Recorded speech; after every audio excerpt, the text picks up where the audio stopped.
সেরকম চললে তো সিবিআইকে কেস দিয়েও আর কোনো লাভ নেই, তারাও ওই রাজ্য পুলিশের মতোই তদন্ত করছে। তো গুলশান কলোনিতে এরকম হতেই পারে।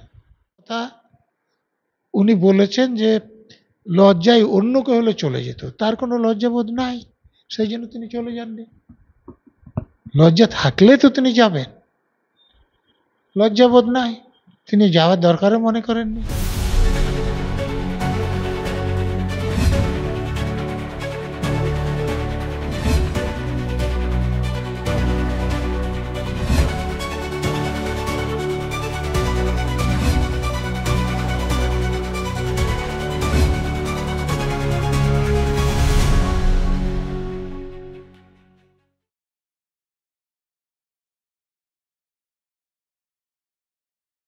এখন এই মৃতদেহটা পাওয়া গিয়েছে এইটুকুই মাত্র আমি খবর পেয়েছি, কিন্তু এটা হত্যা না আত্মহত্যা, আর যদি হত্যা হয় এখানেই তাকে হত্যা করা হয়েছে না অন্য জায়গায় হত্যা করে ডেড বডিটা এনে এখানে ফেলে দেওয়া হয়েছে, এগুলো যতক্ষণ না জানা যাচ্ছে ততক্ষণ এ ব্যাপারে কিছু বলা খুব মুশকিল।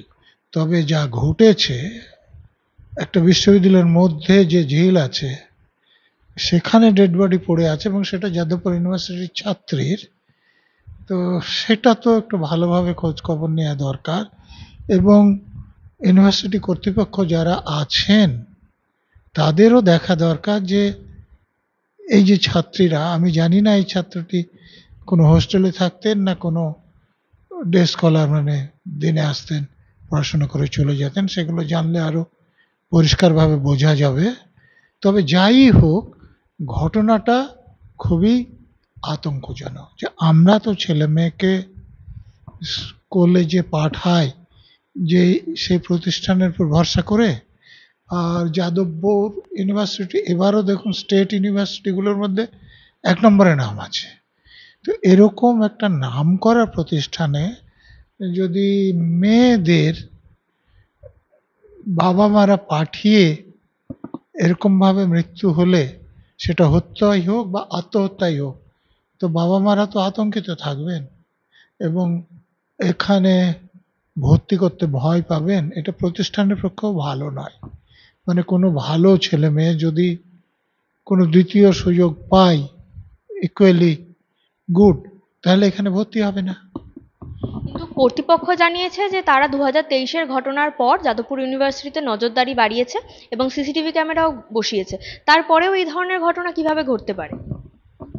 সিসিটিভি ক্যামেরা যদি যতটা দরকার ততটা বসানো হতো, তাহলে তার থেকে এটা দেখা যেত যে মেয়েটি ওখানে পড়ে মানে দুর্ঘটনায় মারা গিয়েছে, না সে ওখানে এসে আত্মহত্যা করেছে, না মৃতদেহটা অন্য জায়গা থেকে কেউ নিয়ে এসে ওখানে ফেলেছে, সেরকম কিছু এখনো পর্যন্ত জানা যাচ্ছে না।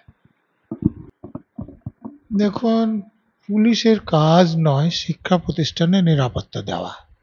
ধরুন আমি একটা গল্প বলছি, তাহলে বুঝতে পারবেন যে কিরকম হওয়া উচিত। ইউএসএ বা অন্যান্য দেশে কোনো বিষয়ের উপর বই লিখতে গেলে তারা যথেষ্ট গবেষণা করেন। তো একজন পুলিশের উপর বই লিখছিলেন, তো তিনি সে পুলিশদের সমস্যাটা, তারা খারাপ ব্যবহার করে কেন, এটা বোঝার জন্য অনারারি পুলিশের চাকরি নিয়েছিলেন এবং পুলিশে কিছুদিন কাজ করেছিলেন। তারপরে যে পুলিশদের নাম আছে, যেমন ইংল্যান্ডের পুলিশের এতদিন খুবই নাম ছিল, জাপান পুলিশের এখনো খুব নাম আছে। তো সে যে কী করে এরকম পুলিশের এত নাম হয়, তো তিনি জাপানে দেখতে এসেছিলেন। তো রাস্তায় দেখলেন যে একজন ছাত্র সে কোনো ট্রাফিক রুল ভেঙেছে। তো ওখানে যে রাস্তার যে পুলিশ অফিসার, আমাদের এখানে যাকে আপনারা ট্রাফিক পুলিশ বলেন, আপনারা জানেন যে জাপানে 47টা প্রিফেকচার আছে, আমাদের এখানে যেমন রাজ্য আছে সেরকম। তো সে পুলিশ অফিসার বলছেন যে আপনার কলেজের প্রিন্সিপালের নাম বলুন। তো ছেলেটি হাত জোড় করে বলছে যে আপনি আমাকে যা সাজা দিতে হয় দিন, কিন্তু দয়া করে প্রিন্সিপালকে বলবেন না। তার মানে প্রিন্সিপালকে তারা কতটা শ্রদ্ধা করে সে প্রিন্সিপাল জেনে গেলে, স্কুলে জেনে গেলে তার বেইজ্জতি হয়ে যাবে। আর আমাদের এখানে প্রিন্সিপালদের কিরকম শ্রদ্ধা করে সেটা আরজি করে আপনি দেখেছেন, সাউথ ক্যালকাটা ল কলেজে আপনারা দেখেছেন যে প্রিন্সিপালকে নোটিশ দিতে হচ্ছে যে একজন গুন্ডা বদমাস 11টা এফআইআর যার নামে আছে তার কাছে যাতে ছেলেমেয়েরা তাদের সমস্যা সমাধানের জন্য দেখা করে। তো তাহলে এরকম প্রিন্সিপালকে কি করে শ্রদ্ধা করবে? এরকম প্রিন্সিপালের নিরাপত্তার জন্য তো পুলিশ ডাকতে হবে, এবং তিনি সেই যাকে এটা দেখা করতে বলছেন তার বিরুদ্ধে পুলিশে অভিযোগও করেছিলেন, তার আগের প্রিন্সিপালও করেছিলেন। তো আমাদের এখানে প্রিন্সিপালদের বা হেডমাস্টারদের নিজেদের রক্ষা করার জন্য পুলিশকে ডাকতে হয়। আমি কাল্পনিক কথা বলছি না। আপনি চিন্তা করুন, কিছুদিন আগে ঝাড়গ্রামে এরকম ঘটনা ঘটেছে, খুব সম্ভবত ঝাড়গ্রামে, যে একজন ছাত্রকে মাস্টারমশাই শাসন করেছিলেন।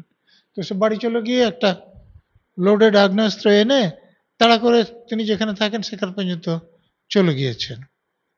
তো আমি যেটা বলতে চাইছি যে আমাদের যে সামাজিক কাঠামো, প্রশাসনিক যে কার্যকলাপ, সেগুলো এখানে বজায় রাখা হয়নি। আমরা ছেলে মেয়েদের ভালো করে শিক্ষা দিতে পারছি না, স্বার্থপর করে গড়ে তুলছি। আর তাছাড়া নিউক্লিয়ার ফ্যামিলি হয়ে গেছে। জয়েন্ট ফ্যামিলিতে থাকলে যে অন্যদের সঙ্গে মিলেমিশে থাকা বা কারোর জন্য কিছু করা, কাউকে শ্রদ্ধা করা, এই ব্যাপারগুলো নিউক্লিয়ার ফ্যামিলিতে কম গড়ে উঠছে। ফলে এই যে একটা ছেলে আর একটা ছেলেকে যে ছুরি মেরেছে, তো কম রাগে তো মারেনি, তার মানে অন্য ছেলেটি যে ব্যবহার করেছে সে সহ্য করতে পারছে না, যদিও বন্ধু। তো এই অবস্থাটা পুলিশ কিন্তু পুরোটা সমাধান করতে পারবে না, স্কুলও পারবে না। কারণ ট্রেনে যাওয়ার সময় কি করছে সেটা স্কুল কি করে ঠিক করবে? এটা অভিভাবকদেরও দায়িত্ব নিতে হবে। সমাজের মূল্যবোধ যাতে ঠিক থাকে সেই জন্য আমাদের সকলের দায়িত্ব আছে। গতকাল সন্ধেবেলায় গুলশাল কলোনিতে আবার গুলি চলেছে। তারা দাবি জানাচ্ছে যে এটা মিনি ফিরোজ যে আছে তার দলেরই কাজ। আবার অনেকে বলছে যে এটা তৃণমূলের গোষ্ঠীদ্বন্দ্ব, দুপক্ষই নাকি তৃণমূলের। এখন তো সব জায়গায় সেটাই দেখা যাচ্ছে, মানে যত দাগি বদমাস গুন্ডা যাদের কাছে বেআইনি অস্ত্র আছে, বোমা আছে, গুলি আছে, তারা সব শাসক দলের আশ্রয়ে আছেন। কিন্তু শাসক দলের আশ্রয় থেকে তোলা তো সীমিত, কাটমানি খাওয়া সীমিত। তো সেই জন্য কে তোলাটা তুলবে, তার জন্য এলাকা দখলের জন্য নিজেদের দলের মধ্যেই গোষ্ঠীদ্বন্দ্ব চলছে।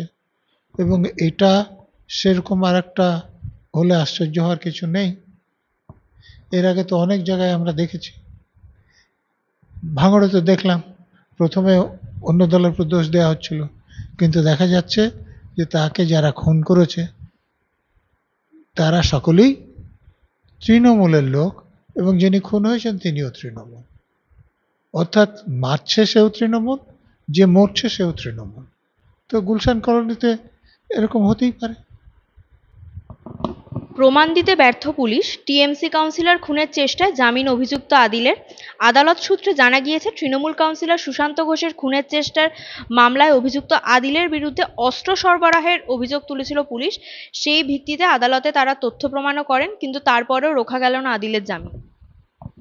দেখুন, এই তো আপনি এই যে গুলশান কলোনির সঙ্গে যাদের নাম বলছেন, সে মার্ডারের সঙ্গে তাদের নামও তো এসেছিল।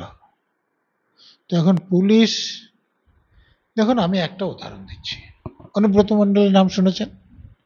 তিনি প্রকাশ্য মিটিংয়ে বলেছিলেন যে আমাদের বিরুদ্ধে যদি কেউ ভোটে দাঁড়ায় তার বাড়িতে আগুন লাগাবো, আর যদি পুলিশ বাঁচাতে আসে তার পুলিশের উপর বোমা মারো। তো এটাতে সেখানে পোশাক পরা অনেক পুলিশ লোক ছিলেন। তো এটা প্রমাণের কোনো অভাব ছিল? সাক্ষীর অভাব ছিল না? কিন্তু সেই কেসে কি তার সাজা হয়েছে? কেন হয়নি? কারণ তার যে কণ্ঠস্বর পাঠানো হয়েছিল তার জন্য একটা স্যাম্পল কণ্ঠস্বর পাঠাতে হয়, পুলিশ সেটা পাঠায়নি। আপনি কি মনে করছেন যে পুলিশ এটা জানেই না? কারণ দেখা যাবে যে পুলিশ মন্ত্রী বা এই লেভেলের কারো বলার ফলে পুলিশ এই গাফিলতিটা করেছে। পুলিশের যারা সাক্ষী ছিল তারা এসে অনুব্রত মণ্ডলের বিরুদ্ধে সাক্ষী দেয়নি। তো এখানে দেখুন যে আপনি বলছেন যে পুলিশ প্রমাণ করতে পারলো না, না করলো না। দেখা যাবে যে সুশান্ত ঘোষেরও থেকে উপরের লোকের যারা তাকে মারতে গিয়েছিল তাদের মাথায় হাত আছে। তো এরকম থাকলে তো এরকম গোষ্ঠীদ্বন্দ্ব চলবে। সুশান্ত ঘোষ সেদিন গুলিটা বেরোয়নি, বেঁচে গিয়েছে, তো অন্যদিন নাই বাঁচতে পারে। দাগী অযোগ্য যারা তাদের তো টাকা ফিরিয়ে দিতে বলেছিল এসএসসি, কিন্তু এখনো সেই প্রক্রিয়া শুরু করেনি। যারা মানে দাগী অযোগ্য বলে যাদের বলা হচ্ছে তারা তো এর আগেও টাকা দিয়েই চাকরি পেয়েছে, ফের তাদেরকে আবার সেই টাকা ফিরিয়ে দিতে হচ্ছে। তাহলে যারা টাকা নিল তারা এখানে কি করছে? মানে তাদের তো না, এসএসসি টাকা ফেরত দিতে কবে বলেছে আমি তো শুনিনি। সুপ্রিম কোর্ট বলেছে। সুপ্রিম কোর্ট বলেছিল যে যারা অবৈধভাবে চাকরি পেয়েছে বলে চিহ্নিত হয়েছে তাদের সুদ সমেত বেতন ফেরত দিতে হবে, শুধু টাকা না। কিন্তু রাজ্য সরকারের মুখ্যমন্ত্রী, শিক্ষামন্ত্রী বা যাদের টাকাটা ফেরত চাওয়ার কথা তাদের ওদের কাছ থেকে টাকা ফেরত চাওয়ার কোনো মুখ আছে? তো ওরা তো বলবে যে তোমরা যে টাকাটা দিয়েছো সেটা ফেরত দাও, তার থেকে দেবো আমরা। কি বলবে ওরা? ওদের মুখ নেই টাকা ফেরত চাওয়ার। এবং সেই জন্যেই তাদেরকে ভাতা দিয়ে বা এখনো বলছে যে যেমন শিক্ষক তো করা গেল না, কোনো গ্রুপ সি বা সেরকম কিছু করা যায় কিনা। বলছে কেন? সন্তুষ্ট করা, যে তোমাদের জন্য আমরা ভাবছি, তোমরা এখনই টাকা চেয়ে আমাদের মারধর শুরু করো না। খুব পরিষ্কার। আমরা জানি নেপালে যে কি ভয়ঙ্কর পরিস্থিতি চলছে। গতকাল সেই নেপালেরই কায়দায় বিধানসভা ঘেরাও করতে গেছিল টেট পরীক্ষার্থীরা। তাদের দাবি যে 50,000 শূন্য পদে তাদেরকে নিয়োগ করতে হবে। দেখুন, টেট পরীক্ষার্থীরা আপনারা যেটা বলছেন, এই যে এই অবস্থার সৃষ্টি হয়েছে তার জন্য দায়ী আমাদের মুখ্যমন্ত্রী এবং শিক্ষামন্ত্রী। নাহলে টেট পরীক্ষার্থীরা এরকম আন্দোলন করার সুযোগই হতো না। কারণ কেউ বিএ পাস করেছে বা এমএ পাস করেছে, তারা কেউ আন্দোলন করছে যে আমরা এমএ পাস করেছি আমাদেরকে চাকরি দাও? করছে না তো। তো টেটটা কি? টেস্টটা না, টেস্টটা একটা এলিজিবিলিটি টেস্ট, যে এটা পাস করলে আপনি প্রাইমারি স্কুলের চাকরির জন্য বসতে পারবেন। মানে এটা পাস করলে আমাকে চাকরি দিতে হবে এরকম কথা বলা নেই। কিন্তু এরা দুর্নীতি করে এমনই করেছেন যে যে কেউ এখন যা আন্দোলন করুক এদের আর কোনো মুখ দেখানোর জায়গা নয়। যদি প্রতি বছর প্রাইমারি স্কুলে যে ভ্যাকান্সিগুলো আছে তাতে রিক্রুটমেন্ট করে দেওয়া হতো, তাহলে এনারা তো কথাই বলতে পারতেন না যে আমাদের ভ্যাকান্সি না, কোথায় রিক্রুটমেন্ট করবো। কিন্তু প্রচুর ভ্যাকান্সি সত্যি আছে, রাজ্য সরকার রিক্রুটমেন্ট করেনি। কারণ আগে যে রিক্রুটমেন্ট করেছে, এই যে